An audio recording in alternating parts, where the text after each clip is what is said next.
Hello students, this is Dr. V. S. K. Reddy and you are watching YouTube channel Concepts of Physics। इस video में हमें बहुत ही simple topic discuss करना है और वो टॉपिक है सिंपल पेंडुलम। ओके, तो इस वीडियो में सबसे पहले हम डिस्कस करेंगे कि टाइम पीरियड कैसे कैलकुलेट करते हैं सिंपल पेंडुलम का।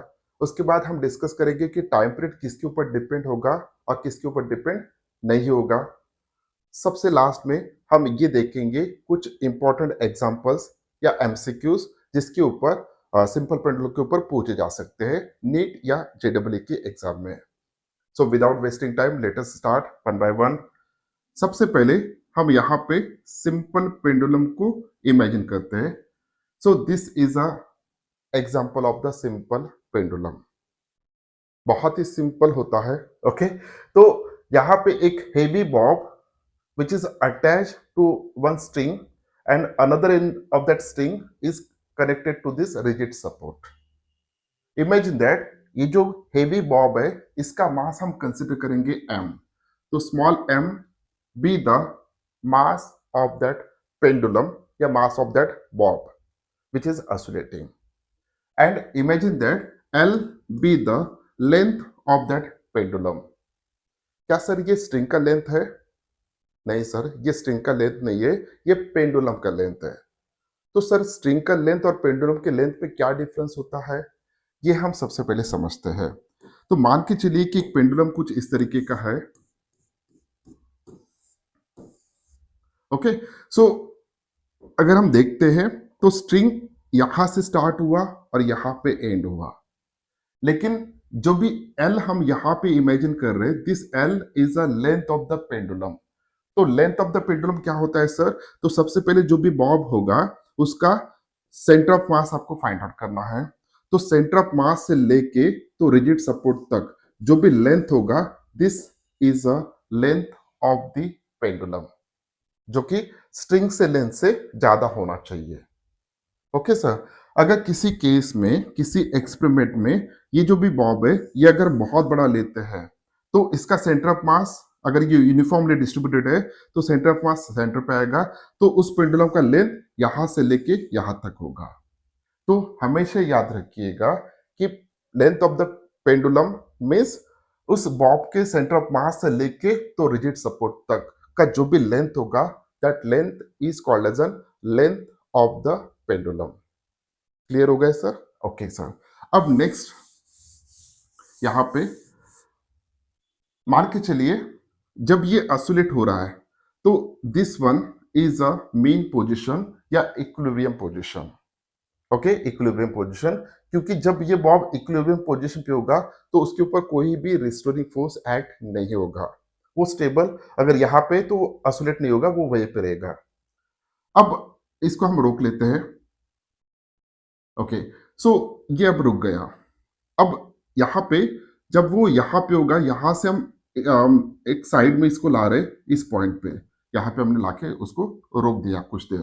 अब मेन पोजीशन से लेके उसको जब साइड में लाएंगे तो हमें एक्सटर्नल फोर्स अप्लाई करना पड़ेगा।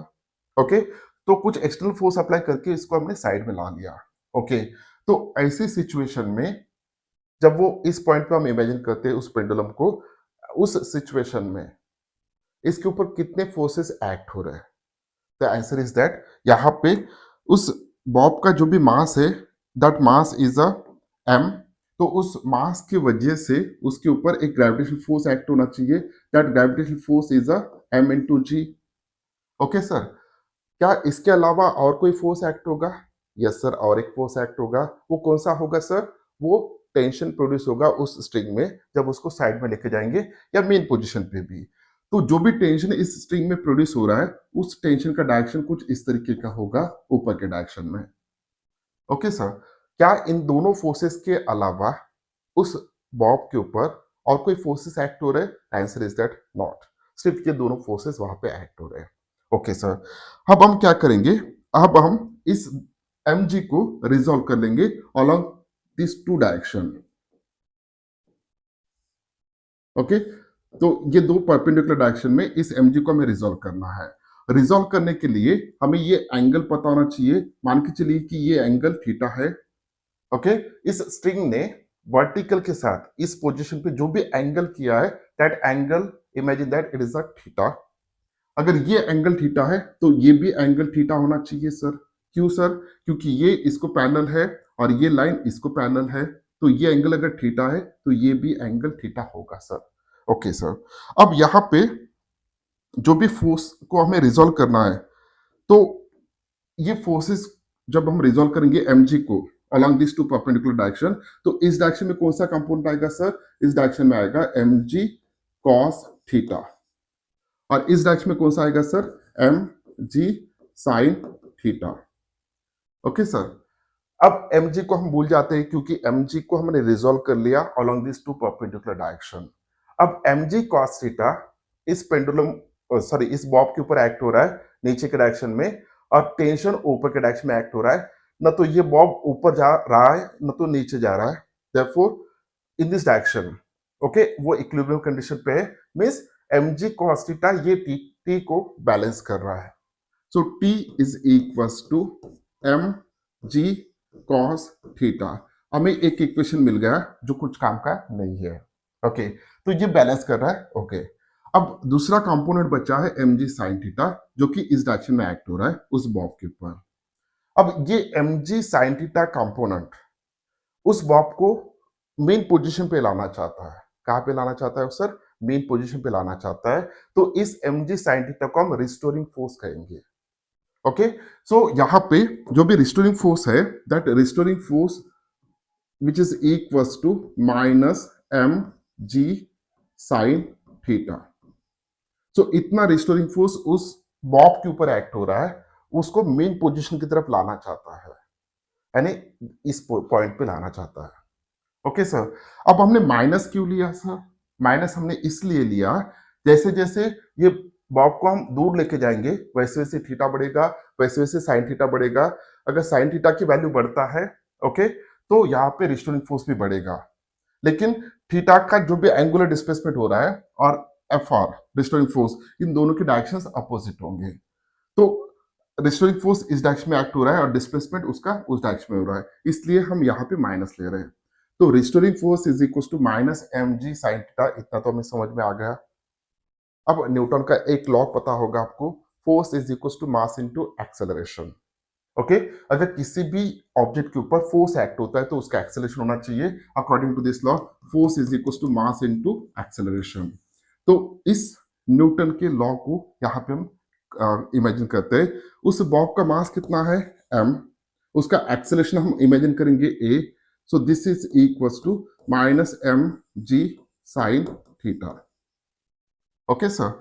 अब यहाँ पे a is equal to mm get cancel हो जाएगा, तो a is equal to minus g sin theta. Okay sir, हमें एक इक्वेशन यहाँ पे मिल गया है। अब देखिए सर, ये जो भी एक्सेलरेशन है ये किसके ऊपर डिपेंड होगा? साइन थीटा के ऊपर डिपेंड होगा। ओके अब इस एक्सेलरेशन को हम थोड़ा डिफरेंट तरीके से लिखते हैं। कैसे? देखिए, अब इस बॉब के मोशन को थोड़ा इमेजिन करना है आपको। ये जो बॉब का मोशन होगा, this motion is on a circular path. Okay तो इसका सर्कुलर मोशन हो रहा है, या इसको हम about this point rotational motion भी कह सकते हैं। अगर रोटेशनल मोशन हो रहा है तो वहां पे एंगुलर एक्सेलरेशन आएगा जो कि अल्फा होगा। ओके तो एंगुलर एक्सेलरेशन हम जनरली अल्फा से रिप्रेजेंट करते हैं। तो अगर लेंथ ऑफ द पेंडुलम हम एल कंसिडर कर रहे हैं तो alpha into L, alpha is a angular acceleration into length of the pendulum is equal to linear acceleration. तो ए की जगह पे यहाँ पे हम अल्फा इंटू एल लिख सकते हैं which is equal to minus g into sine theta. Okay, so alpha is equals to minus g upon L into sin theta. What is alpha? It's the angular acceleration. Okay sir, अब ये equation बहुत important है अगर आप JEE की preparation कर रहे हो या नीट की प्रिपरेशन कर रहे हो उनके लिए। देखिए यहाँ पे what is g? Acceleration due to gravity. जब हम ये पेंडुलम का एक्सपेरिमेंट परफॉर्म कर रहे हैं जिस पोजीशन पे, वहां पे जी की वैल्यू कैसा होना चाहिए सर? कांस्टेंट होना चाहिए। What is L? Length of the pendulum.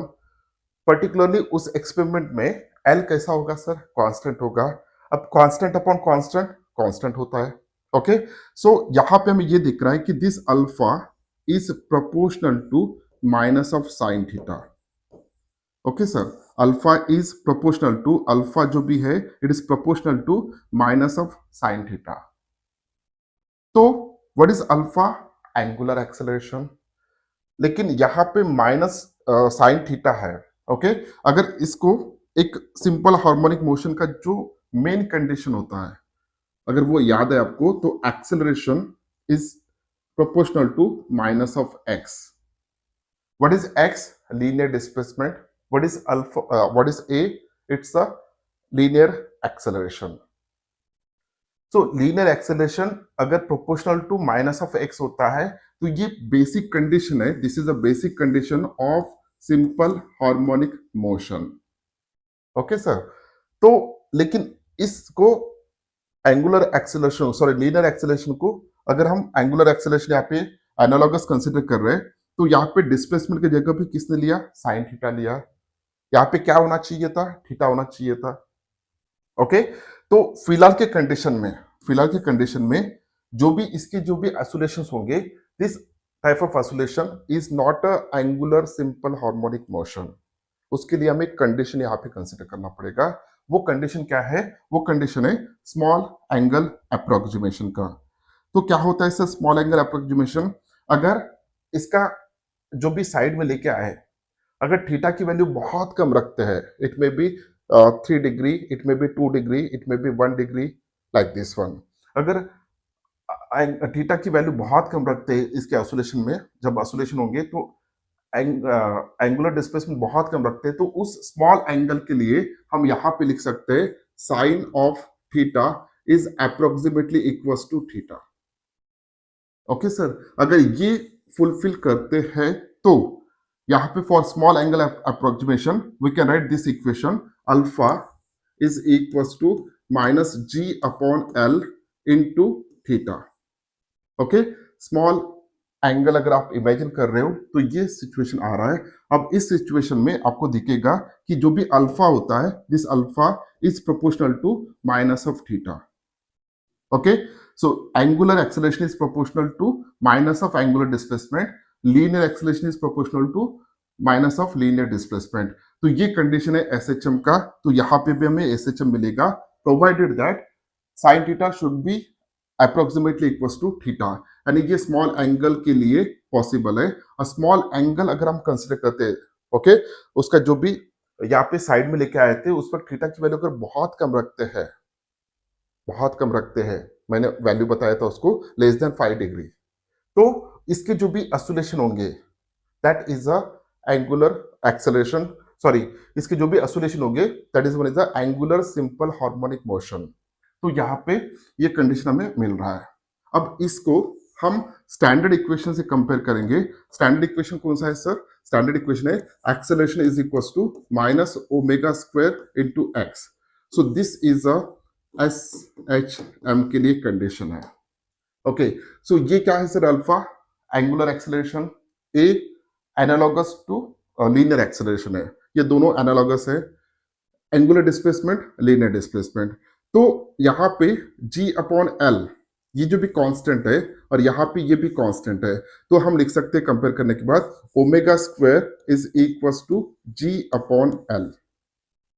Okay, so therefore omega की वैल्यू कितना होगा सर? ओमेगा की वैल्यू होगा रूट जी अपॉन एल। तो ओमेगा क्या है sir? It's a 2 pi upon T is equals to under root of g upon L. तो time period का इक्वेशन क्या होगा sir? Time period is equals to 2 pi under root of L upon g. तो ये मिल गया sir आपको time period का equation, T is equals to 2 pi under root of L upon g. तो इस इक्वेशन को हम यहां पे लिख लेते हैं। So T that is the time period of that oscillation is equals to 2 pi under root of L upon g. So this is very important equation. उसको पेंडुलम को अगर हम बहुत छोटा एंगुलर डिस्प्लेसमेंट करके उसको ऑसिलेशन करवाते हैं तो उसका जो भी टाइम पीरियड होगा, okay, so that time period is equals to 2 pi under root of L upon g होना चाहिए sir. What is L? Length of the pendulum. What is G? Acceleration due to gravity. What is the time period? एक oscillation complete करने के लिए एक oscillation complete करने के लिए जो भी वक्त लग रहा है, जो भी टाइम लग रहा है, that is the time period which is equal to 2 pi under root of L upon g. Okay sir, अब ये टाइम पीरियड का इक्वेशन तो हमें मिल गया। ओके, एक चीज नोट डाउन करके रखना है आपको कि अगर आप लार्ज एम्पलीट्यूड से उसका ऑसिलेशन करवाते हो, so that is a not a example of simple harmonic motion, क्योंकि यहाँ पे वो कंडीशन फुलफिल नहीं होता है, क्योंकि alpha is proportional to minus of sine theta आता है। ओके, तो स्मॉल एंगल अप्रोक्सीमेशन कंसिडर करके, स्मॉल एंगल के एम्पलीट्यूड कंसिडर करके, तो हमने यहाँ पे टाइम पीरियड का फॉर्मूला फाइंड आउट किया है, t is equal to 2 pi under root of L upon g. तो ये फॉर्मूला अब आपको याद रखना है। जितना पेंडुलम का लेंथ ज्यादा होगा उतना टाइम पीरियड की वैल्यू ज्यादा होगा। ओके, अगर आप किसी और ऐसे जगह पे कर रहे हो जहाँ पे एक्सेलरेशन की value, acceleration due to gravity value change होता है, तो वहां पे टाइम पीरियड की वैल्यू भी चेंज होगा। अगर वही पेंडुलम आप मून पे करते हो, पेंडुलम का एक्सपेरिमेंट, ओके, तो मून पे एक्सेलरेशन ड्यू टू ग्रेविटी की वैल्यू डिफरेंट है, तो टाइम पीरियड वहां पे डिफरेंट आएगा। अर्थ के सरफेस पे डिफरेंट आएगा। अगर आप पेंडुलम स्पेस में लेके गए, जहां पे हमारा स्पेस स्टेशन है, और वहां पे एक्सपेरिमेंट करके देखते हो, तो वहां पे effective acceleration due to gravity की वैल्यू 0 होता है। Actual acceleration due to gravity उस पॉइंट पे 0 नहीं होता, effective acceleration due to gravity की वैल्यू 0 होता है। तो उस पॉइंट पे, यानी स्पेस में, उस स्पेस स्टेशन में अगर आप पेंडुलम का एक्सपेरिमेंट करते हो, अगर पेंडुलम को साइड में लाते हो, तो वो वहां पे ऑसिलेट नहीं होगा, वो साइड में रहेगा, क्योंकि उस रीजन में effective acceleration due to gravity 0 होता है। ओके, तो ये सिचुएशन है। तो टाइम पीरियड मेनली किसके ऊपर डिपेंड होगा? लेंथ के ऊपर डिपेंड होगा। ओके, जितना लेंथ ज्यादा होगा उसका टाइम पीरियड उतना ज्यादा होगा। लेंथ अगर कम करते हो तो टाइम पीरियड की वैल्यू भी कम होगा। ओके, अब एक स्टूडेंट ने ऐसा कंसिडर किया है, उसने दो पेंडुलम्स लिए थे। First pendulum is this one, इसका लेंथ जो भी है, ओके, ये वाला, और ये जो भी बॉब उसने लिया है मेटल का लिया है। और दूसरे एक्सपेरिमेंट में उस स्टूडेंट ने सेम साइज पेंडुलम का लेंथ रखा है, लेकिन यहाँ पे ये मेटल वाला है, ये वुड वाला है। अब वुड जो भी होता है, ओके, वुड जो भी होगा वो मेटल से बहुत लाइट होगा। तो यहाँ पे पेंडुलम का मास ज्यादा है, यहाँ पे पेंडुलम का मास, बॉब का मास कम है, यहाँ पे ज्यादा है, लेकिन दोनों का लेंथ सेम है। क्या सर इन दोनों में टाइम पीरियड डिफरेंट होगा? The answer is that no, क्योंकि दोनों का लेंथ अगर सेम है, और जो भी टाइम पीरियड का इक्वेशन है, this time period is equal to 2 pi under root of L upon g. अगर दोनों का लेंथ सेम है और दोनों एक ही जगह पे एक्सपेरिमेंट परफॉर्म कर रहे हैं, तो जी सेम होगा, भले ही मास डिफरेंट है, ये हेवी है और ये लाइट है। ओके, तो भी दोनों का टाइम पीरियड सेम होना चाहिए सर। हम पूरे डिस्कशन में एयर का जो भी रेजिस्टेंस होता है, उस एयर रेजिस्टेंस को हम यहाँ पे इग्नोर कर रहे हैं। ओके सर, तो एक दूसरा एग्जांपल, इसके ऊपर बहुत सारे कॉम्पिटिटिव एग्जाम में पूछे जाते हैं। ऐसा पेंडुलम इमेजिन कीजिए कि यहाँ पे एक हॉलो हॉलो मेटालिक एक स्पीयर है, जिसमें हमने लिक्विड को इंट्रोड्यूस कर दिया। अब उसके ऑसिलेशन हम गिन रहे हैं, टाइम पीरियड उसका नोट डाउन कर रहे हैं।